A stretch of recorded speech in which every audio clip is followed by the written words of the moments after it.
bagaimana cara mengatasi ekonomi di saat pandemi yang diketahui bersama pemasukan berkurang, sementara Iya, iya, pengeluaran iya. ini juga bikin stres sih. Nih, Iya, eh, iya. kalau Ning Lia ingin menjawabnya, monggo. Tapi kalau tidak, kita bisa lewati karena plan kita atau Iya. narasi kita hari ini tidak ke sana Oke, gitu. aku Ada jawab yang aja ya Mas ya. ya, ya. Jadi Ya. memang kebetulan ya kalau saya pribadi sih sebetulnya memang dalam situasi kali ini ya maaf ya memang tidak begitu banyak perubahan yang kurang kurang beruntung lah. Tapi saya kira banyak lah di luar sana yang memang benar-benar dia ini berhenti kerja selama PSBB, memang benar-benar ada. Nah, kalau saya sih kepada anak-anak saya, walaupun kita merasa masih ada apa ya, masih bisa mengikuti secara keuangan, tapi pun tidak boleh anak-anak itu kemudian merasa enteng dalam situasi kali ini. Jadi saya kadang santai-santai itu saya sampaikan kepada mereka. Nah, ini kita di rumah aja, bagaimana waktu bisa produktif. Seperti mama, contoh saya sampaikan, mama pegang laptop lo ya, mama nulis lo ini. Nulis itu buat apa? Kerja mama. Saya kasih pemahaman gitu. Jadi saya kasih pemahaman bagaimana kalian bisa memikirkan waktu yang produktif ketika kalian di rumah. Sebagai contoh, orang tua mendapatkan pemasukan karena dia bisa ini apa mengerjakan sesuatu dalam di laptopnya dia tanpa keluar rumah misalnya. Nah, kalau anak-anak berarti harus memikirkan yang sama, bukan mencari uang tentunya, tapi bagaimana kalian bisa berkarya. Rugi loh kalian kok di rumah aja kalau nggak ngapa-ngapain, saya sampaikan gitu. Gini Mas, jadi istilahnya gini loh.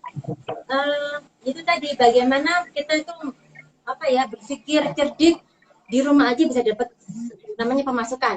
Dan yang kedua, jadikan pandemi PSBB ini efisienkan pengeluaran Mas Mahendra, baik waktu maupun operasional seperti bensin. Jadi saya jelaskan sama anak, contoh ya anak ya, kamu kalau nggak PSBB kemana-mana keluar rumah perjalanan setengah jam misalnya. Sekarang setengah jammu itu setengah jam kalian yang selama ini kalian pernah keluarkan di jalan itu cukup di rumah aja. Nah, jadikan setengah jam ini waktu yang berharga. Itu intinya. Jadi pokoknya saya dorong anak-anak itu waktu ini banyak di rumah, kamu sudah nggak ada waktu kena macet dan sebagainya, maka jadikan lebih optimal nih waktu. Gitu. Baik, baik. Triknya. Menarik sekali nih ya. Jadi banyak hal yang bisa dilakukan sebagai ibu rumah tangga. Sebagai kan ibu itu adalah sosok yang mengayomi ya. Jadi kebanyakan orang itu curhatnya ke ibu gitu ya, daripada ke bapak gitu. Iya, betul. Mas, tapi saya boleh minta tolong sebentar ya. Saya mau screenshot. Mau screenshot nih pembicaraan kita. Karena ini saya lihat ada sebuah pertanyaan juga. Ya. Oke, jadi pengeluaran biar nggak mati nih di saat pandemi. Oke, yang tadi sudah ya, yang tadi yang pajak ya, kita akan pemasukan. Oke, jadi gini Mas, intinya saya tetap ya mendoakan semuanya, termasuk saya sendiri tentunya, kita dalam kelancaran rezeki, ya. Bagaimana apa ya, bagaimana lah ya, semoga aja mereka yang sekarang lagi nonjok, semoga aja sekarang di bulan Juni nanti ke depan ini bisa dapat pekerjaan. Penting Mas, karena Mas Mahendra, amin ya, karena gini, apa ya, saya pasti merasakan lah ya, saya merasakan, saya pernah di titik bawah itu pernah, yang saya pun saat ini juga tidak merasa di titik atas juga, enggak, saya merasa standar aja. Jadi gini, saya tentunya berpikir, naudzubillah ya, akan seperti apa situasi di rumah ketika orang tua itu benar-benar tidak memiliki pemasukan yang cukup. Pasti stres, sedangkan anak di rumah butuh orang tua happy. Jadi akan menjadi sangat luar biasa pekerjaan orang tua. Jadi saya harap, ya saya doakan semuanya yang sedang mengalami kesulitan ekonomi, semoga dapat pekerjaan dengan di sini. Doanya kayak gitu Mas ya. Iya, ya, amin, amin. Berarti bisa saya simpulkan begini nih, Lia. Jadi tiap orang memang dititipi oleh Allah ya, oleh Tuhan bahwa memiliki potensi masing-masing begitu ya, yang Lia sampaikan tadi. Jadi jika umpama kita itu punya pekerjaan yang tiap hari dilakukan, mungkin kita punya potensi lain. Contohnya ibu bisa bikin kue, makanan, masakan, begitu ya. Ya. Atau juga bapak-bapak yang bisa juga sehari-harinya di kantor atau bisa jadi teknisi, demikian ya. Itu kan juga dapat penghasilan juga. Iya, iya, iya, menarik, menarik. Baik, ini sudah banyak pertanyaan juga yang masuk nih lagi. Ada sekali pertanyaan ini. Kita tadi sudah bahas dari Gusdar ya. Lalu kita ada ini Almatura, Warning Liang. Ini bagaimana ibu-ibu bagi para suami dalam menciptakan suasana asik di dalam rumah saat pandemi. Ini gimana nih kiatnya nih? Ya, kalau saya sih asik-asik aja ya. Karena memang saya kadang gini Mas, saya tuh apa ya, waktu di rumah ini bener-bener saya ingin bersama pasangan saya sering bicara. Jadi kadang kalau misalnya di dapur nih ya, saya cuci piring ya, udah Mas, sama dapat diskon dari saya, boleh ngerokok di dapur loh, kurang apa gitu. Saya cuci piring, dia bebas mau ngapain. Di situ pokoknya saya ingin ketemu dia, saya ingin dia berbicara. Tolong sayang, saya mesti bilang tolong sayang, ini mumpung kita banyak di rumah, apapun sampaikan, apapun isi hati sampaikan. Pokoknya saya nggak mau ada sesuatu sedikit pun yang dia lagi bikin dia beban. Jadi intinya membuat suasana yang asik adalah itu tadi, bagaimana kita pasangan satu sama lain benar-benar partner, sahabat, dengarkan curhatan semuanya, jangan sampai ada beban apapun dalam pasangan. Udah, itu paling penting. Dan yang kedua yang tadi itu, kita buat rasa bukan sinetron di rumah tangga itu tadi, bagaimana anak-anak ceria dan sebagainya. Banyak kok cara-cara yang asik. Ya kadang saya sih biasa bagi pekerjaan ya. Jadi kadang suami saya bagian nyapu, saya bagian cuci baju kayak gitu, udah asik-asik aja kok semuanya, simple. Ini pertanyaan yang juga cukup bagus nih dari Ibu Susan. Bertanya bahwa lebih mudah mana sih belajar secara online atau anak-anak itu di sekolah? Pengalaman bagaimana? Anak-anak sendiri jawaban jujur ya, jawaban jujur. Ya, jawaban jujur nih. Saya merasa, ya tentu dong, saya merasa akan lebih mudah kalau anak-anak belajarnya di sekolah. Jadi kita orang tua kan tinggal nambah apa-apa yang kurang. Tapi ya sudah, namanya harus bersyukur. Karena begini Mas, ini memang suatu fakta. Kenapa saya bilang lebih mudah di sekolah? Ini memang suatu fakta. Kalau di sekolah mau tidak mau 8 atau 7 jam, 7 sampai 8 jam mereka tuh benar-benar mereka di situasi belajar. Tapi kalau di rumah mencapai angka 7 jam hanya untuk belajar tuh nggak mudah loh ya. Ini harus aku share jujur. Saya aja kalau sama anak-anak udah dalam 24 jam itu ya 3 sampai 4 jam lah, itu 3-4 jam atau ya mungkin mentok 5 jam itu aja sudah mentok itu buat belajarnya anak-anak. Setelah itu sudah nggak mau, akan jenuh dia. Ya wajar, namanya kan live private gini kan, seberapa dia nggak bosennya. Tapi kalau di sekolah kan dia pasti akan belajar banyak, jadi pasti akan lebih mudah belajar di sekolah. Itu diakui. Dan kalau di sekolah kan masalahnya di sekolah itu Mas Mahendra, bukan hanya guru juga menjadi pengajarnya, tapi teman itu juga akan menjadi gurunya juga otomatis. Pasti loh, pasti karena dia berinteraksi dengan teman, pasti dia akan juga mendapatkan wawasan dari temannya. Banyak pihak-pihak yang memberikan wawasan. Kalau dia di sekolah, kalau dia di rumah aja, siapa yang bisa menjadi wawasan dia? Ya sudah, paling cuma orang tua, keluarga, kurang. Iya. Jadi saya berharap Mas Mahendra benar-benar bisa sekolah lagi ya, seperti biasa. Itu penting banget harapan. Iya. Ini cukup baik sih, pertanyaan dari Mbak Nila ya, Mbak Nila Afsari. Mbak Nila bertanya. Halo, Mbak Nila Afsari. Ini juga sekaligus statement untuk edukasi para ibu-ibu yang sering belanja ke supermarket ya, tapi lupa informasi anaknya atau bahkan ibu-ibu tersebut tidak menggunakan masker. Begitu. Bagaimana cara edukasinya itu? Kan itu harus dimulai dari rumah kan. Biasanya ibu-ibu yang suka ngingetin gitu kan, pakai masker gitu. Iya, Ada iya. terus bagaimana? Siapnya bagaimana? Menurut Nilia sendiri bagaimana? Untuk ibu-ibu yang seperti itu. Oke.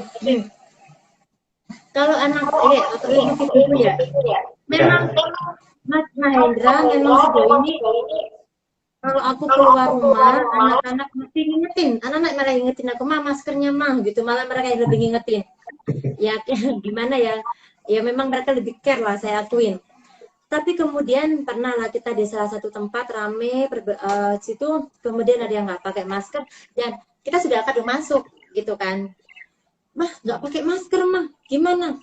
Udah aman, sementing kamu pakai masker, udah Bismillah aman, sudah santai, saya bilang gitu.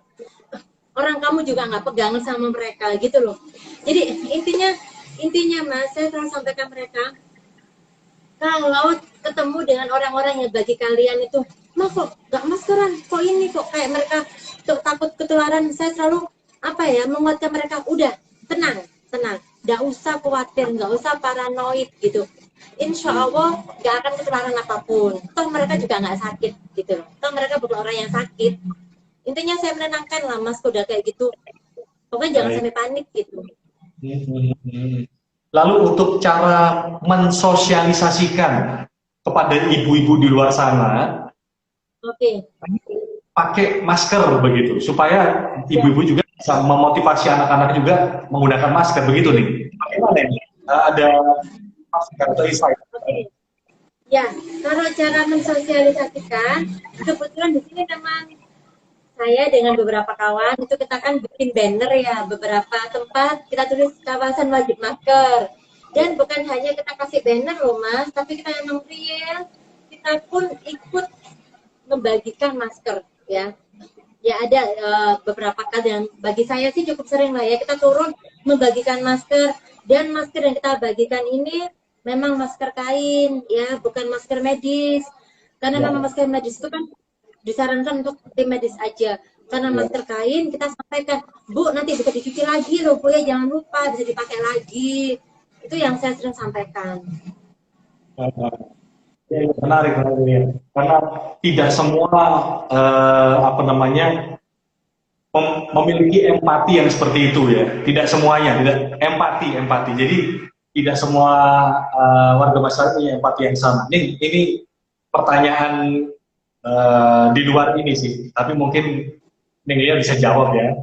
Ini ada pertanyaan dari warga masyarakat yang dititipkan ke saya. Begini nih pertanyaannya.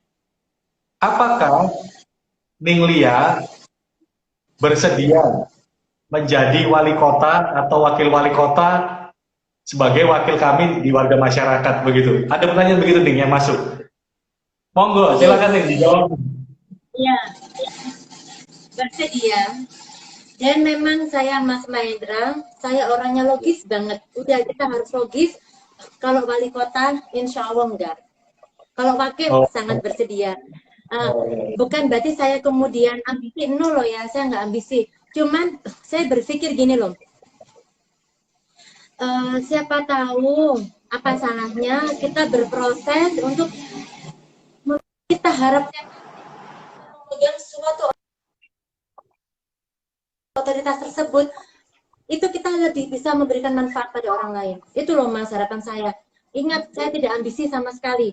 Dan saya pun selalu sampaikan Mas Mahendra kepada semua kawan-kawan, kepada keluarga, sahabat, relawan. Intinya kita di sini sama-sama sedang berproses menjadi seorang figur, menjadi seorang pemimpin. Ya, kita tidak sedang jadi jabatan. Anggaplah itu tadi sebuah posisi di balai kota itu adalah suatu bonus, itu yang saya sampaikan. Tapi jikalau sebagai wakil ya, saya sih sangat amin. Ya, saya mohon maaf saya sampaikan ini.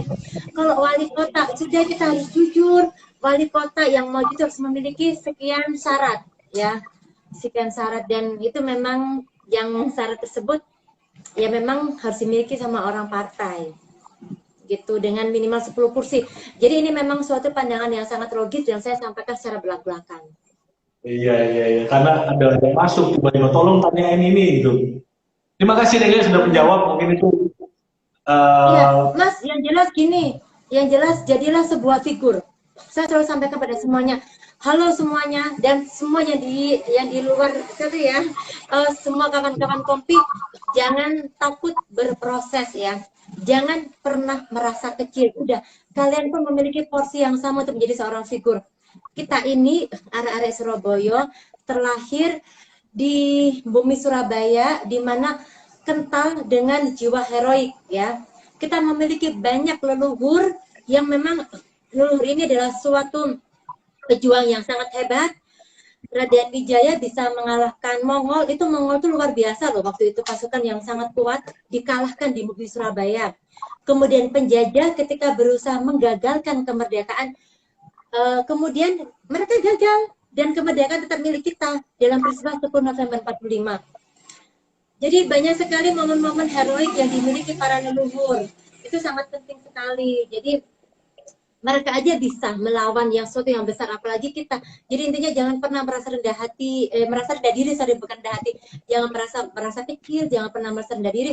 Terus aja mengasah karyamu berpotensi. Terima kasih nih, luar biasa sekali tadi. Itu membangun semangat bagi anak-anak muda. Ibu-ibu banyak, iya, maaf loh ya Mas, ibu-ibu banyak bicara. Gak apa-apa, tapi itu memang sangat membangun. Karena kebanyakan anak-anak milenial atau generasi saat ini memiliki kecenderungan kurang percaya diri. Karena mereka kebanyakan berinteraksinya dengan gadget, bukan dengan sosial yang masyarakat langsung begitu nih. Tapi tadi itu bagus sekali, kita jangan merasa kecil dan selalu mau mengembangkan diri begitu. Ini banyak interaksi yang masuk.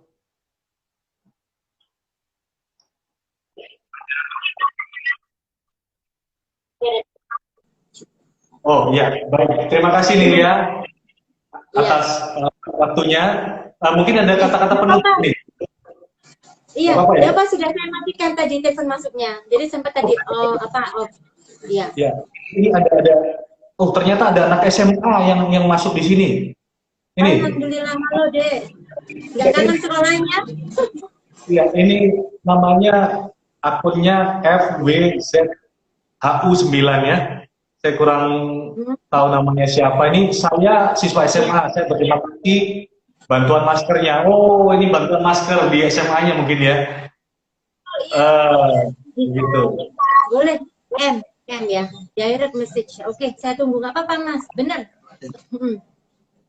Pokoknya gini Mas Mahendra, saya mesti sampaikan kepada semua pihak termasuk relawan, guys ya, kita tidak berkampanye, oke? Kita tidak sedang berkampanye. Kenapa? Hello, tidak ada satupun saat ini pasangan yang real pasti maju dalam pilwali. Ini bukan saatnya campaign, jadi gitu. Jadi kalau pengenalan oke lah Mas ya, semua kan orang berhak bertaruh.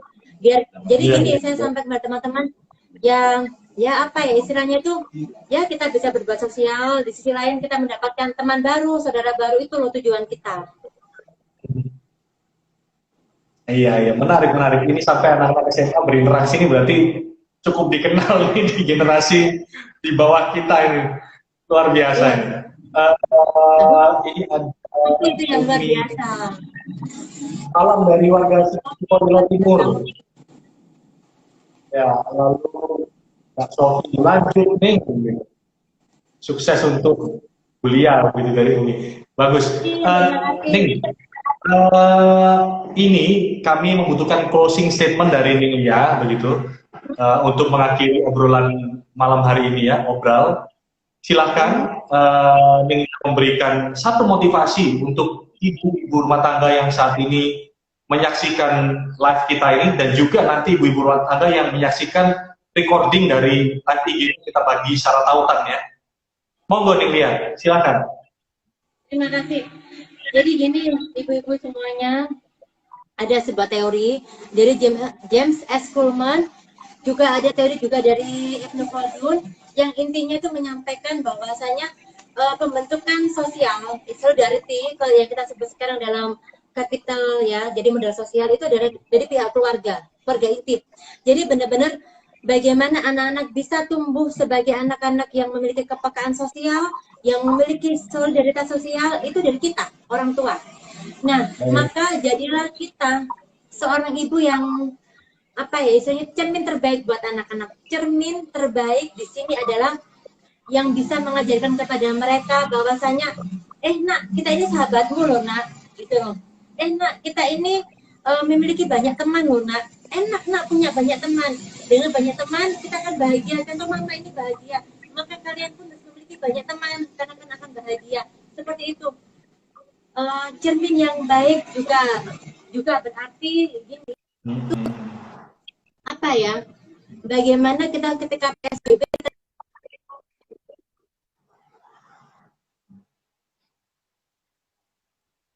kesempatan mengingat anak-anak itu, ingat, nah dulu kamu waktu kecil tak gendong di sini, di sebelah sini, dulu kamu tak ajak main-main, lihat film ini apa istilahnya itu Song the Tip contohnya atau yang lain-lain. Jadi anak itu jangan pernah melupakan masa kecil mereka bersama kita. Dan masa sekarang ini juga jadikan masa-masa yang indah agar mereka tenang sampai ketika mereka tua. Intinya tuh jangan sampai anak-anak itu kehilangan kita sebagai orang yang jadi jangan sampai anak itu merasa kehilangan cinta dari kita gitu loh Mas. Inilah momen-momen kita memperkuat cinta kepada anak-anak dan mereka bisa cinta kita dengan wow gitu. Semangat buat ibu-ibu, semangat kalian semuanya, ibu yang hebat. Saya yakin ibu yang hebat, cintai anak kalian, cintai diri kalian, cintai keluarga dan semuanya sahabat kalian. Terima kasih banyak statement ya, panjang banget ya. Iya. Tidak apa-apa. Ini sangat memotivasi saya yakin karena banyak makna posisi statement tadi. Matur nuwun sangat nih ya. Kasih waktunya yang sudah diluangkan untuk sama dengan ini. Untuk yang lain yang masih partisipan mohon jangan meninggalkan live ini. Kita akan langsung umumkan siapa yang mendapatkan paket data. Terima kasih banyak Nilia. Assalamualaikum warahmatullahi wabarakatuh. Tapi nggak boleh dapat ya. Iya. Nanti ini untuk warga masyarakat dulu ya. Ini monggo. Salam. See you. Oke, screenshot tolong kan. Ini aja. Ya, terima kasih warga Kopi dan rekan-rekan sekalian yang sudah menyaksikan obrolan malam obrol bersama Nilia Sifama. Sangat inspirasi. Langsung saja saya akan sebutkan beberapa orang yang bisa DM ke saya untuk nanti kita akan kirimkan paket datanya. Sebentar saya akan cek dulu akun Instagram atas nama tadi itu yang bertanya tentang yang Nilia langsung statement juga sangat bagus. Itu adalah Mbak Sofi. Tolong Mbak Sofi bisa DM ke kami ya. Kami butuh nomor handphone Mbak Sofi. Lalu juga ada